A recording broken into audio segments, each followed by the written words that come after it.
మాకు చాలా ఈ శక్తి ఈ ఆరోగ్యంగా అడిగేయడానికి మా స్వామివారే కాదు, మా కుటుంబానికి మా బంధువులు అందరూ అడుగుతారు. ఇప్పటికీ ఇక అలా పెడుతున్నావా స్వామివారి ఉత్సవాలు జరుగుతున్నాయి అని అడుగుతారు. 140 సంవత్సరాల క్రితం 100 సంవత్సరాల తర్వాత కూడా ఇంకా కందాల కుటుంబం ఈ గుడికి సేవ చేస్తుంది అంటే అది సామాన్య విషయం కాదు. ఇది సామాన్య విషయం. చాలా మంది తిరుమల తిరుపతి దేవస్థానం సనాతన ధర్మం పాటిస్తున్న రాజకీయ నాయకులు కూడా మాట్లాడుతున్నాం ఈరోజు. అలాగే సనాతన ధర్మంలో 100 క్రితం నుంచి ఇక్కడ పాటిస్తున్నాం. ఎక్కడ ధర్మాన్ని కానీ వంకలు లేకుండా ఉండేది ఒక కొండగా ఆశ్రయాన్ని నేను అనుకుంటున్నాను.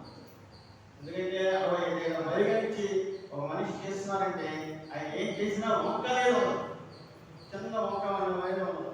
ఏ కార్యక్రమం చేసినా అలా చేసినా పూర్తిగా భక్తుల సహకారంలో ఈ మందిరం దాకా వచ్చిందంటే అది అతిశయోక్తి కాదు.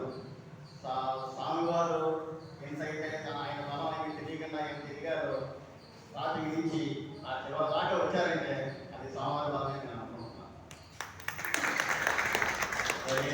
ధన్యవాద కారణంగా విష్ణు గారు చేసిన బాధ్యత కానీ మనందరినీ రోజులు ఆశీర్వదించడం కానీ అలా మా పాండు గారు ఆన సంగీతం చేయించి అందరికీ నేర్పి సమాజాన్ని ఇచ్చినాగారు కానీ దానికి వానసులు కూడా సామాన్యంలో రోడ్డు మీద చేసేవారు. ఆయన చెప్తుంటే అందరికీ ఈ రోజున 100 సంవత్సరాల క్రితం కొన్ని స్మరించుకుంటుంటే మనసు ఆధ్యాత్మిక అనుభూతి పొందుతాం, ఆనందం పొందుతాం.